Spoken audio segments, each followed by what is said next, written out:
Slow-mo. He's got me walking that grief one. Going slow-mo. He's got me talking that grief tongue. Going slow-mo. He's got me clocking the It's the Miami Night Show. hey, yeah. Slow-mo. He's got me walking that grief one. Going slow-mo. He's got me talking that grief tongue. Going slow-mo. He's got me clocking the What up, tribe? It's Miami Night Show, Master Grief Coach. Welcome to the Miami Night Show. You got me walking that grief walk. It's time for Grief Talk, y'all. I talk about things you think about. It's Miami Night Show, Master Grief Coach. Tisa's son, Tyrell Miles, was shot and killed at the age of 23 in Summerville, South Carolina on November 30th, 2015, along with his 21-year-old friend due to a senseless act of violence by a known acquaintance.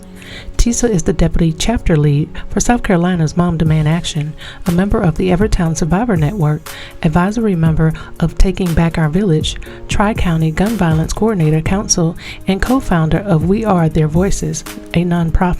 Let's welcome her. Tisa? And welcome back, Grief Nation listeners. Today on Grief Talk, I have a very special guest, and it's in relation to the Everytown Survivor Network edition with Tisa Wack. She is a gun violence prevention advocate, and she is the voice of her beloved son, Tyrell Miles. How are you, Tisa? I'm doing great, Miami. How are you? I'm doing well. So glad to have you on the show. And today I am so excited to just talk about how we initially met, which was in Miami, becoming fellows with Everytown Survivor Network. So I'm so excited for you being on the show, and I would love for you to just kind of share with us your story. Tell us about your journey of being a homicide survivor. Well, again, thank you for having me on your show today. My grief journey started on November 30th, 2013. Excuse me. It started on November 30th, 2015, when my son Tyrell Miles was killed along with one of his close friends in a neighborhood. He went to go take his friend to run an errand. And, still to this day, we really don't know what happened, but he encountered a mutual friend of theirs and an altercation happened, and my son was shot and his friend also was shot. My son died at the scene. His friend was taken to the hospital where he died a little later.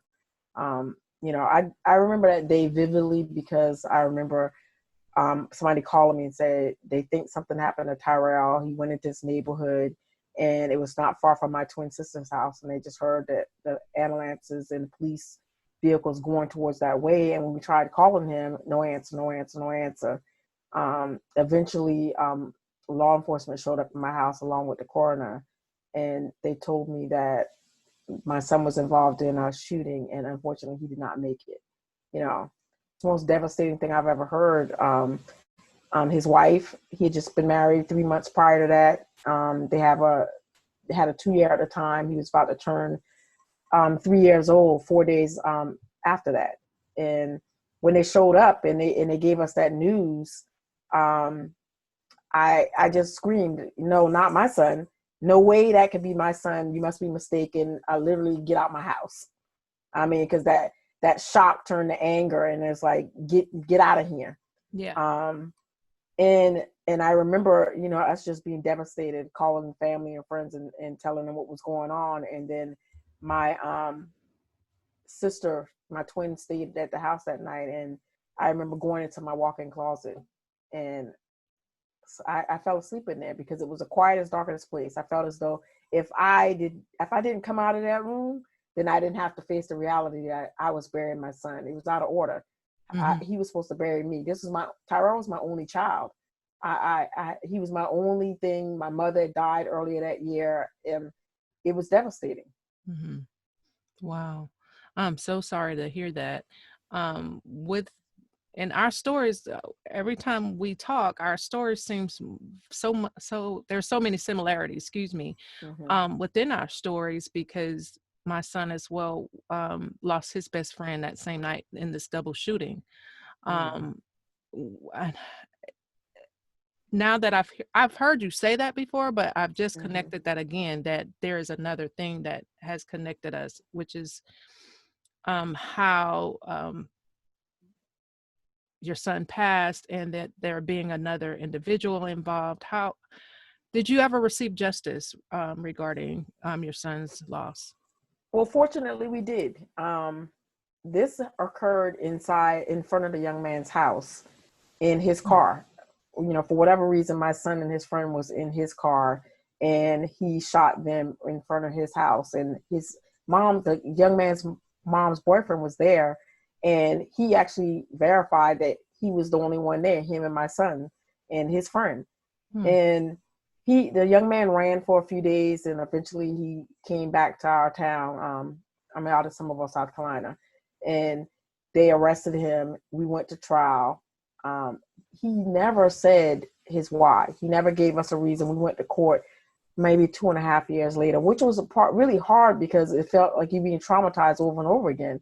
Because now you have a suspect and you're waiting for justice to be served. We sat in court for 4 days, and this young man never testified. He never gave his why. But the judge and the jury saw fit to give him 2 life sentences without the possibility of parole.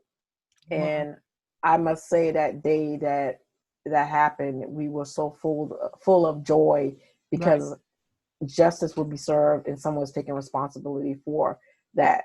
But the next day, I got to be honest, it felt like, okay, yeah, he's in jail. He'll be there for the rest of his life. But my son's still not here. So it was bittersweet. But I do know several friends and family that have been affected by gun violence, and they don't have that same justice of even knowing who shot their child or their loved one. So I do, hold solace to the fact that we did get that justice. The other young man's mother, we became really close friends after both of our sons will die. We share a bond because the similarities, and they were together. I wish she's the sweetest lady I've ever met. I wish we would have met through so different circumstances, but we really hold each other up and try to support each other in this journey. All right. Yes. Thank you. Because that's very important too. Because as though my son was shot with his best friend, even though Tyke survived initially, that was a hard conversation, or just to go half for me to go and speak to her, and my son lived. So it's just difficult. The journey is somewhat, like you said earlier, even though we don't feel as like, yes, we received the justice, because Tyke was a witness in our case, and he was a witness to be able to tell what happened. We were happy, like you stated, we're excited. And then the next day, what are we still to do with these emotions? So I definitely understand that, and I'm sorry for your loss, and I'm glad that you have built relationships with the other family to just so that you'll have that, connection and connectivity. And she has somebody as well, because we're going to go into and talk about all the amazing things that you do, have been doing beyond the loss of your son. But everybody is not able to walk in that. So I'm glad you still do have a relationship with her. Can you please share the life of your dear son, Tyrell, and just tell us things about him? Well, Tyrell was a very fun-loving person, and he had this really unique relationship with family. This kid loved family. He had a unique bond with each of them. I think everybody thought he was their favorite. I mean, because that's the way he made them feel. Because my aunt, who's close in age with me, she'd say, "Oh yeah, I'm Tyrell's favorite." My sister would say that Tyrell was the favorite for her, and each of them. And it was just that uniqueness that he had, because he made each and every one of us feel like we were the favorite in his life. I remember his smile. He had a gorgeous smile. He was tall, 6 feet, 1 inches, maybe 1.5, slender build.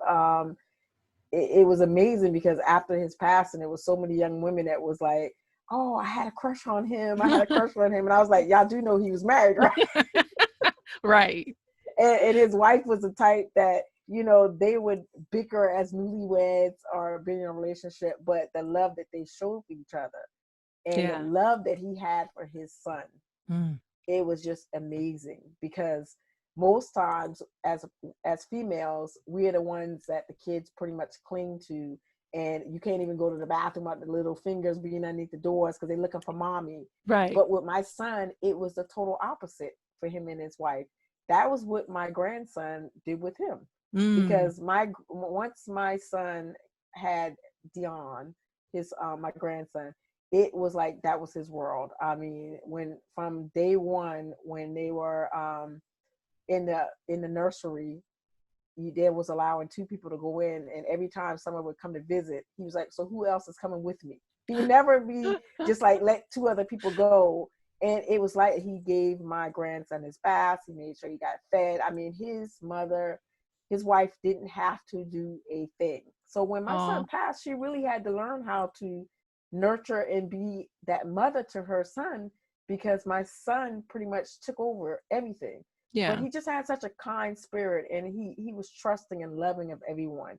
I used to always tell him that, son, everyone is not your friend. Stop being so friendly and naive to a certain extent to people. But I just remember just his smile was just so contagious, and his heart was just so big, and he was just a kid that everybody they just loved him. And I think that's the part of what I miss. But one of his favorite sayings was, he used to like to call me old lady. Old lady, what you doing? I was like, I'm not old. What are you talking about? And he would say, "That's what's up, Ma. That's what's up, Ma." When he saw me accomplishing something that he wanted to. I remember him telling me one day, because I work in healthcare profession on the what do you call a paperwork side, not actual physician or anything like that.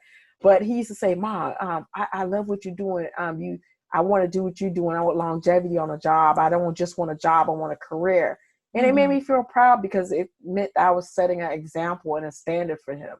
Yeah. And I just recall those precious moments. And one just funny part about his personality was we called him like the $20 guy, because he had this way, and all those family members that loved him so dearly, he said, "Hey, can I get $20?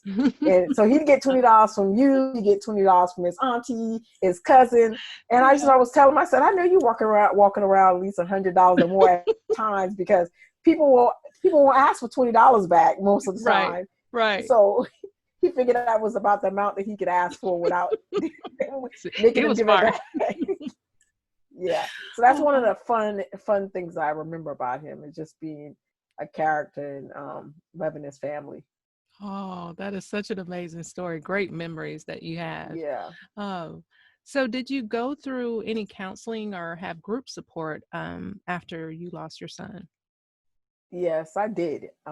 Initially, I went to my employer. They called like an employee self-serve, a way to connect with professionals. So I did that shortly after that, because I really felt that I needed it. I had lost my mom early that year, and then my son later on that year, and I just was in a weird space. Had a couple of sessions with that professional, and kind of weaned off from it. But then after that, it was probably maybe a year later, and I had returned to work maybe a couple of months after that, and kind of deep dive into my work, kind of like really just kind of getting myself out of my thoughts. But then I sat one day and I realized that I was just masking the issue. Yeah. Because literally every day after I got off work, I would invite friends out to eat. "Hey, you want to meet at such and such, get something to eat?" And we'd have happy hour, and we'd have a couple of drinks, and I'd come home and it was quiet. And I literally was like, something's wrong. I mean, literally for months, every day it was, can somebody, and I don't think anybody really picked up on it. They're just like, "Oh, Tisa want to go out to eat. Let's go out to eat." But it was really me hiding that pain that I was feeling. And working in my field, I reached out to one of our business administrators and asked, "I know psychiatry is one of your fields, and I'm still really struggling with my grief. Can you recommend somebody I can talk to?" And because I had worked at the organization, been there for 20 something years, I had a good relationship with these people, and they knew what happened to my son. So the young lady, she really said, "I'm gonna give you one of the best, in my opinion." And Wow. I connected with the young lady, started seeing her, and the one-on-one, it really helped. Now, when I reached, I told my family that I had started seeking professional help in that level. They were like, "Oh, we could talk to you. We're here for you." But what I found is that, yes, your family is there for you. And I love my family dearly, and I appreciate every bit of support they've given me.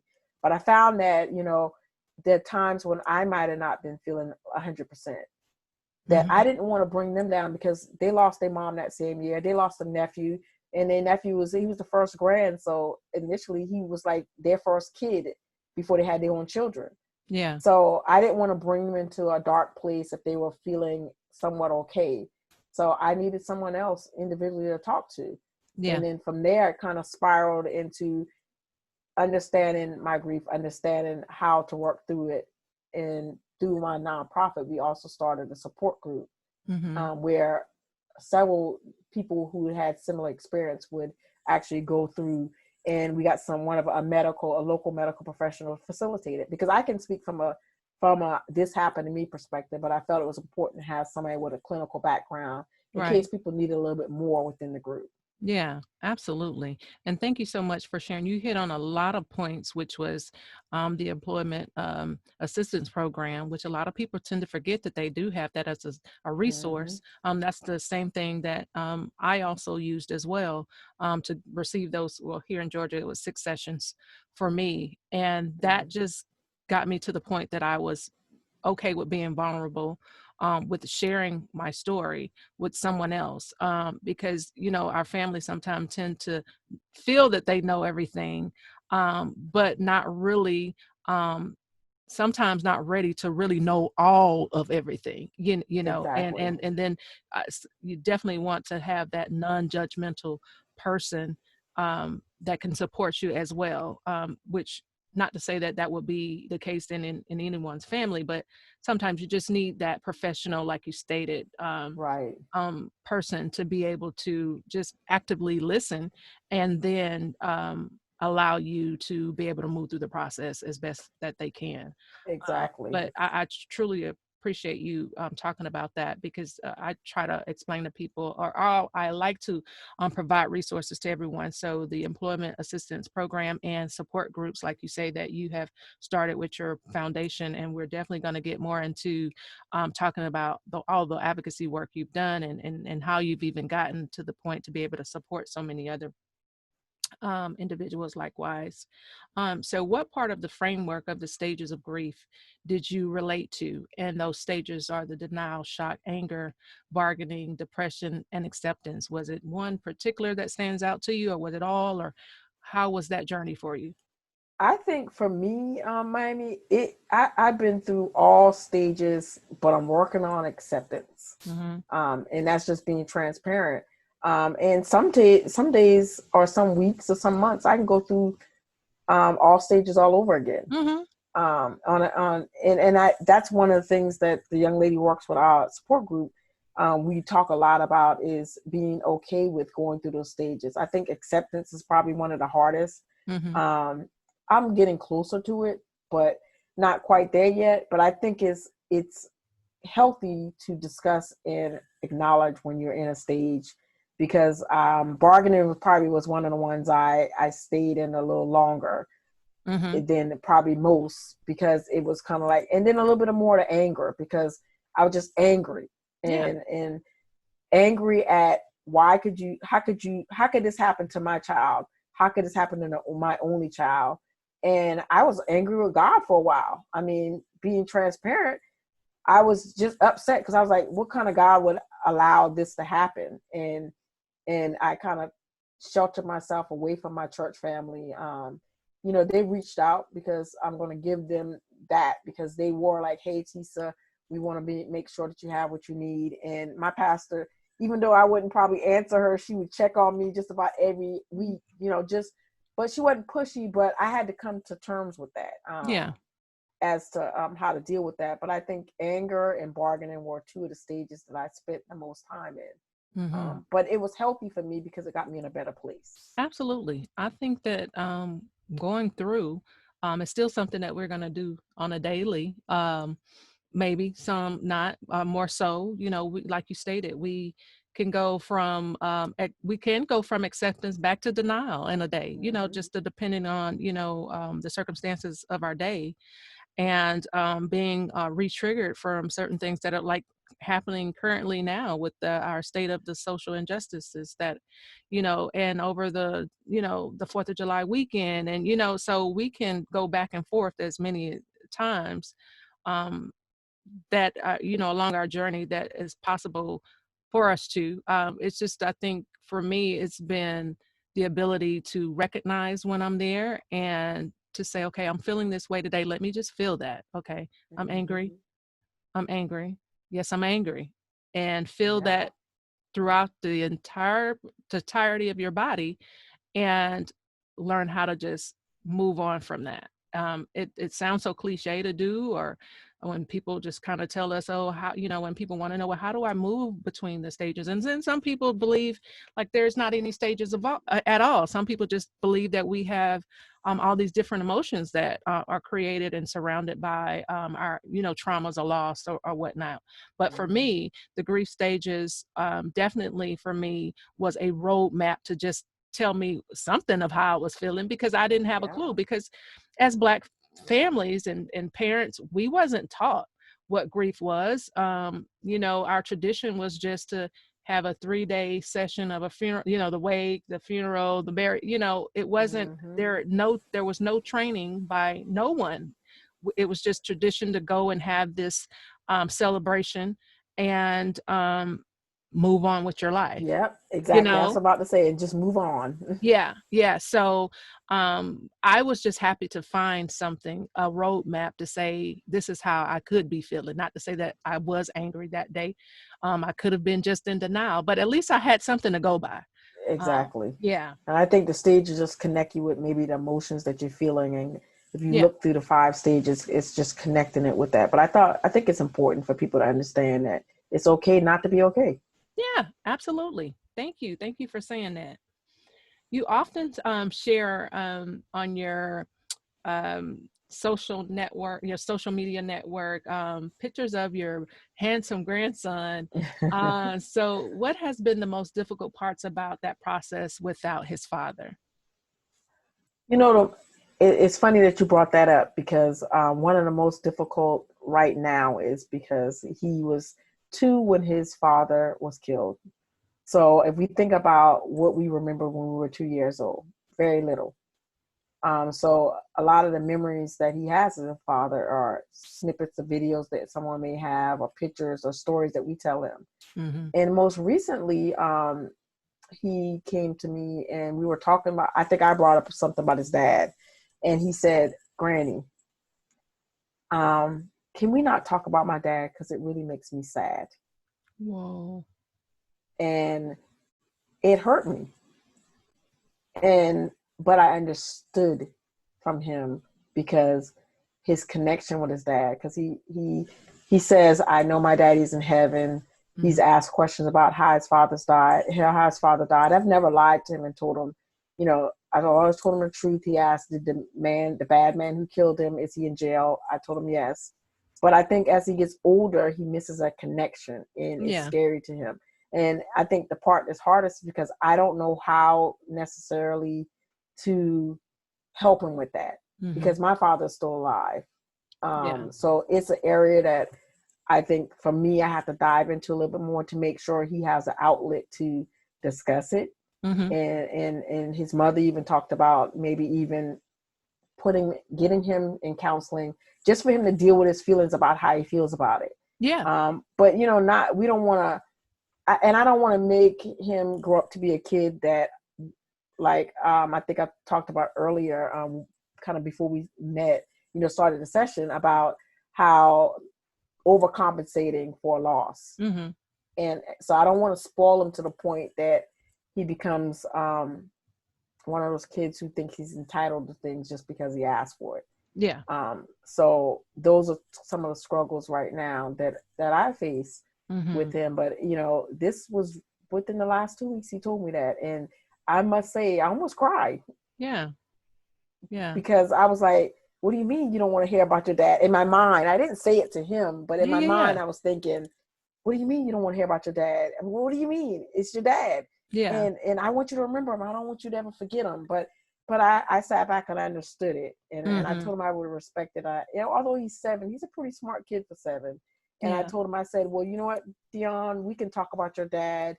I won't bring it up as much, but when you want to know something specific about him, make sure I'm here to talk about it. And Yeah. he said, okay. All right, Grandma. Good Yeah. job. That was a good comeback. I know. I'm I telling like you, that. it was hard. I don't even know Yeah. where it came from. It's like, Yeah. yeah.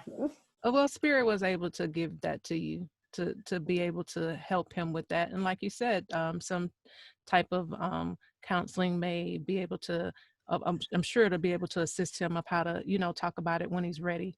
Right. But he's just a typical kid. And that's Mm-hmm. probably like a little, sad for him. And then right now you got to think we're not in school anymore, so Yeah. he's not around his friends. So that could be a little heavy for him at this time. But yeah. But you know what? Children will put you in your place, though. They Oh will yeah, they will. I correct you. mean, and he did it in a very, very polite way, I Right, must right, say.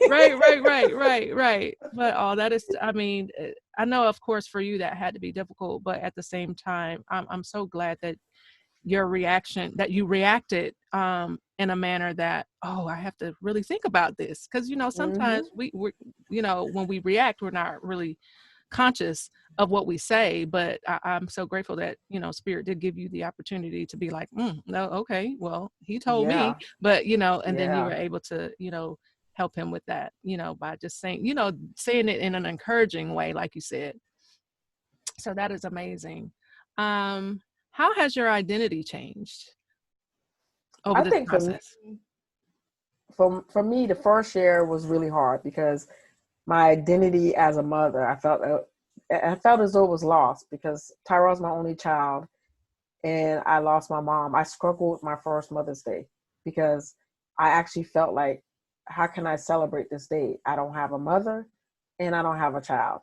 Am I really a mother anymore? Mm-hmm. And for the average person, if I was to say that to, they kind of like, no, Tisa, you are mother, but it's just I pretty much shut down, and but slowly had to realize that although my mother was gone and my son wasn't here, that those motherly instincts were still there. Mm-hmm. I still was a mother to him. I still Yeah. was a grandmother to my grandson. And slowly but surely kind of reconnected with that and decided to kind of do special things for myself at that point. Kind of reconnected with purpose. I think my son's death allowed me to find a little bit of purpose in life other than doing things for my son or my daughter-in-law. Because although people think that once your kids become grown, it's like parenting stops, but it doesn't. It continues Absolutely. on. I mean, my son was 23 years old, but there's still a lot in life he didn't know how to handle, even being married. Yeah. I remember sitting in the kitchen having a conversation with him. I think I had to really dig into that instinct of motherhood in order to get my identity back and identify a purpose going Yeah. forward. Yeah. Absolutely. Well said. Well said. I definitely agree with having to still assist adult children Yeah. to help them continue finding their way. Because my mother still supports me a lot, and Mm-hmm. I'm in my 40s. So um, so what objectives or things do you hold dear um, to you due to your loss? Like what? I'm sorry, I said objectives. Excuse me. What objects or things do you hold dear to you due to your loss of your son? So some objects that I hold dearly. My son and myself and my grandson took a picture about 2 weeks prior to my son's death. I was prior to all the things that's happened in life. I was a runner, running marathons, half marathons, and I had done so in different places, but never in my hometown where my family could participate and watch. Mm-hmm. And it was one in my hometown, and I was like, "Hey, Tyrell, y'all coming to my race? It's right here. Y'all have to go far. You're gonna be there." And he was so excited. He was like, "Yeah, Mom, we coming." I'm running, the course, and I'm almost to the finish line, and he's calling me like, "Mom, where you at? Where you at?" Mm-hmm. And I was like, "I'm coming." I said, "Just stay there." And he's excited. He's waiting at the finish line for me. And I run through the finish line with one of my runner friends, and all of a sudden I hear people laughing and like really joking, my grandson took off behind me, running behind me at the finish line, and my son ran behind him. And, it was just like a moment. Mm-hmm. And 2 weeks later, my son was shot and killed. Little did I know that the photographer from the race captured that picture. Whoa. And so when you think about it, that's one of those last moments I had with him, and it just had so much joy to it. So I hold it dearly to me. And when I wrote the photographer and told him the story and told him what happened, it's like he was just in awe. He said, as a photographer, we never know what moments we're going to capture and what they mean. Yeah. And that showed me there, my grandson always had my back and my son always had my back. And that's the way I look at that picture. And it's just something, one of those things that just, whenever I'm down, I'll look at that picture and my son has this big old laugh. And like I told you about that smile he has, you could see that big smile behind him. And it's kind of like, wow. Yeah. You got my back. Wow. That is such a touching story. And the picture just gives you chill bumps when you see it. Mm-hmm. Yeah. And Yeah. imagine it's like 2 months after he died, and I'm, of course, up and I can't sleep. And I'm just like, oh, let me go through this race on Facebook. And I'm just scrolling through the pictures. And then all of a sudden I land on this. And I was like, wow. And I was like, son, you knew I needed to see this. Yeah, absolutely. Ooh, just give me chills. Mm. So share the advocacy work that you've committed your life to, and how did you join Moms in Everytown as a fellow survivor? Well, the advocacy work started well before my son even was killed. I became a part of an organization called Taking Back Our Village, like a community advisement board. And it gave birth to it because in 2014, it was a group of kids out of my hometown area that were shot in Myrtle Beach during what they call Black Bikers Weekend. And it was 3 young people from our area, and my son was actually friends with 2 of them. And it was just, the community was devastated. 3 young people under the age of 25 had lost their lives to gun violence. So we came together with a couple of friends who were also really concerned about what was going on. And we had this big community meeting, and we talked about more involvement in the community, getting access and outlets to kids, and also law enforcement involvement. So that was in 2014 that was established. In 2015, I lost my own son to gun violence, not knowing that I'm advocating for one cause, and that I'd be pretty much put front and center, holding that same tragedy. Out of that, the tragedy of my son's birth, a friend of mine who was a part of Taking Back Our Village, who lost her son the same year, 2014, in December. And when I lost my son, she reached out to me, and, because she knew the pain I was feeling. Ironically, her son got killed the year before my son in the same exact neighborhood, about a block away from each other. As I stated, my grandson was 2 at the time, and his birthday was 4 days after his dad died. And the young lady, the co-founder, Chandra, her son, her only child as well, had a girlfriend that was pregnant and gave birth to his daughter 4 days after he died. Wow. So our lives were just so parallel. Yeah. I mean, it was like, I was blown away. She reached out to me. It was the holiday times because her son got killed in November the prior year, mine in November. And she just gave me a comforting air, say, I'm here for you. I understand what you're going through. So we forged a connection. Yeah. And through that connection, we were talking, and we said, yes, we have to be the voices of our sons because they're no longer here. Mm-hmm. We have to stand up for them. In their birth, we are their voices, which is a nonprofit that I co-founded with her. And, our mission for We Are Their Voices is to be able to provide access and outlets for young people to make better decisions, giving them opportunities outside of their communities, offering scholarships for not just the average college student, but kids who want to go to trade school, because we got to realize that every kid isn't college bound. Yeah. Maybe that kid wants to be a barber or a mechanic or a welder, but that also takes money, just like college takes money.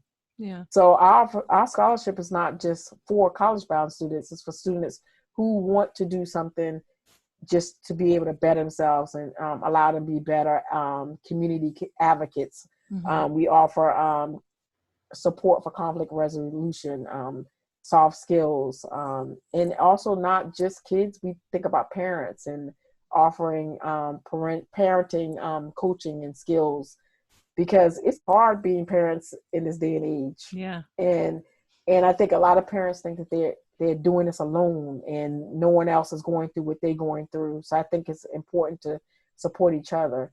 And then in addition to that, we birthed a support group where we meet monthly, and we have a facilitator who's a professional license that comes through and helps us with that.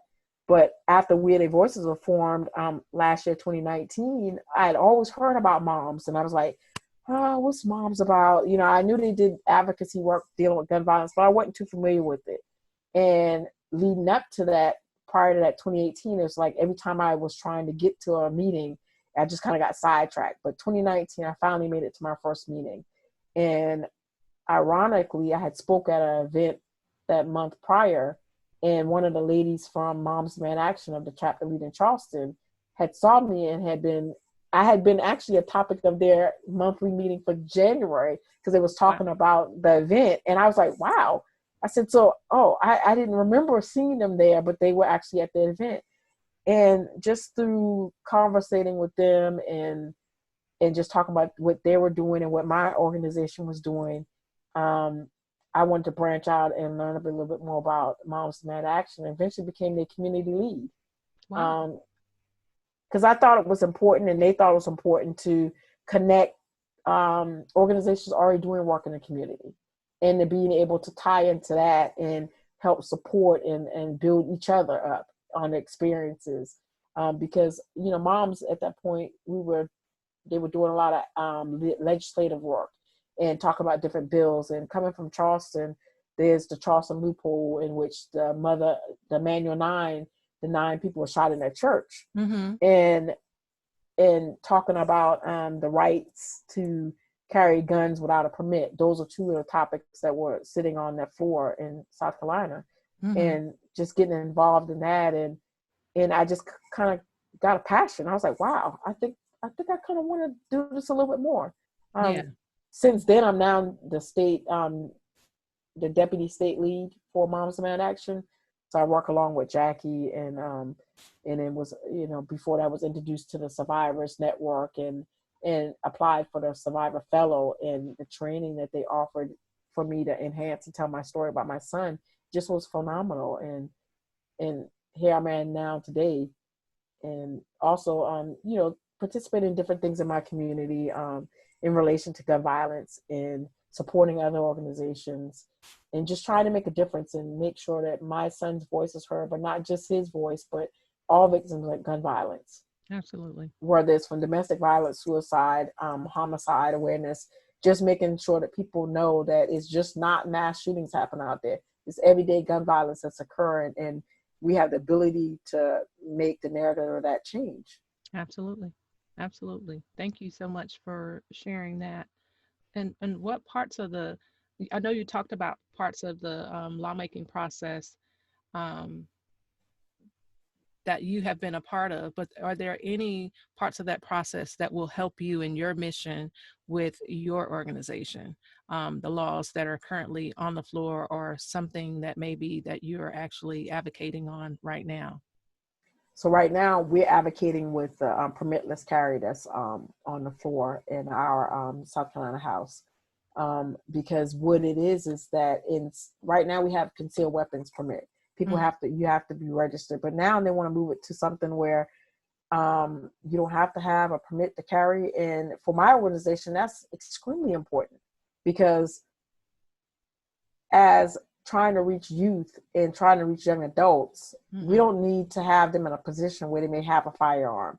And if you think about the climate of what's going on in the community now, and how some law enforcement officers have interacted with our young people, the last thing we want to do is have them have a gun unnecessarily, uncredentialed, because they didn't even need a permit to have it. And also to keep guns out of the hands of people who shouldn't have them based on mental health status or other things, criminal backgrounds that might want them not to have them. So, you know, the permitless carry, I think it carries so much across, not just the mom's platform, but I think it crosses a community platform. Yeah. And it's something that not only my organization, but several throughout the country and throughout the state of South Carolina, they're advocating for it not to be passed. I mean, I participated in advocacy days and wrote personal letters to my representative to tell them, this is why I don't think this is a good idea, because my son was killed by someone who didn't have a gun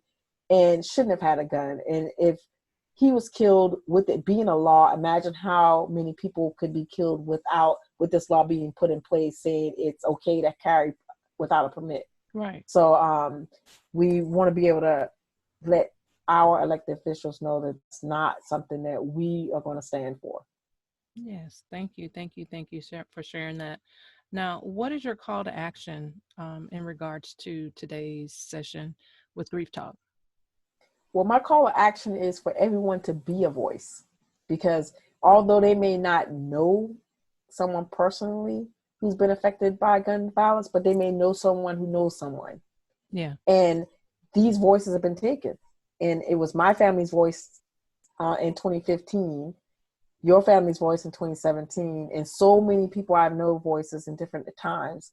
So I ask people to be that voice and honor my son's memory, Tyrell, honor his widow, honor his child. And they can do that by texting honor to 64433 in order to be involved in Moms Demand Action, see where they can fit in the space, because there's a space for everybody, whether it's community lead, faith lead, Be Smart program, but that's how you can connect by texting honor to 64433 and show that you want to be a voice for not just my son, but all victims of gun violence. Thank you so much for that. What's next for your journey? Well, my journey next is I've been kind of dabbling with getting a book together, because there's so much more to my journey than my son's death, because there's a lot of things that happened in his life prior to that, a lot of things that happened in my life prior to that. I think that people need to understand that. Yeah. So my journey next is to be able to support other families and to build our nonprofit in order to be able to provide more scholarships to young people and provide more outlets and resources to them to be active and positive members of their communities. Okay. And can you share a personal quote with my Grief Nation listeners, and why is that your quote? Well, one quote that is really dear to me, and it's one I created myself, at least it's mine. Yeah. I have the power to create change, and I will. Okay. And it's dear to me because I always think about that day that I was sleeping in that closet that night when my son died. And I had two choices. I can come out of that closet and be an active participant in trying to stop this from happening to anybody else's family, or I could stay in that closet and be silent. And that's why, because I realized that day that if I gave up, that I was giving that person who killed my son that power, and I was taking that power back because I had the power to create that change. Absolutely. Ooh, that was good. So tell us, how can my Grief Nation listeners reach you? What are all of your social media platforms? Well, they can reach me. One, we have a website, and it's wearetheirvoices.com, and you can see what we got going on there. But we also on Instagram as We Are Their Voices XOXO, and then we're on Facebook under We Are Their Voices. So they can reach out to me and they can see what we have going on and participate. We have an email mailing list, and we have a calendar of events, and just kind of see what we're doing in our space here in South Carolina. Thank you so much. And I have two more things before I let you go, but can you please share another lovely memory of your dear son, Tyrell? Well, this is a comical story of him, and he was probably in ninth grade then, and he decided he was at my aunt's house and he was going to move his cousin's car, and he circled in the backyard, and it rained really badly the day before. So it was really muddy. So he gets his cousin's car stuck in the backyard, bogged down. So instead of him coming to get somebody to tell him what happened, he decides he's going to take my cousin, his older cousin, her car, and drive it behind his and try to bump it out. So now we got 2 cars stuck in the backyard. So then my cousin Frank comes over and he decides, well, I'm going to help Tyrell out. I'm going to get the car stuck up the yard because he's driving his work truck thinking he can just latch on and pull the cars out. Now we got 2 cars in a truck stuck in the backyard. So three car AAA had to be called to tow 3 cars, 2 cars and a truck out the backyard. Uh-oh. So it's like the funniest memory, and it goes to say this kid right here, he was not going to give up. He was not going to give up. He was persistent. And then the fact that he had people kind of go along with him when the next adult come to say, well, I'll get the truck and I'll get him out there. Yeah. So that's a funny memory that I have of him. And we often, we laugh about it. So yeah, y'all remember the time Tyler got those 2 cars stuck in the backyard? Oh, goodness. And it's very funny, too. So I can only imagine during holidays when you guys bring that up. And, yes, exactly. How much he still is, an active participant in your family's holidays sharing time, or just sharing at all. Exactly. That's a beautiful memory. Thank you so much for sharing that. So I'm going to ask you 2 things about grief, and you just kind of share with me how you feel about the statement. Okay. Grief. Okay. So grief is a process, and it's not going to be something that you can click a button like you're in the microwave and it's done. I think grief is a journey that you have to accept it in order to move through it. Okay. And grief is not.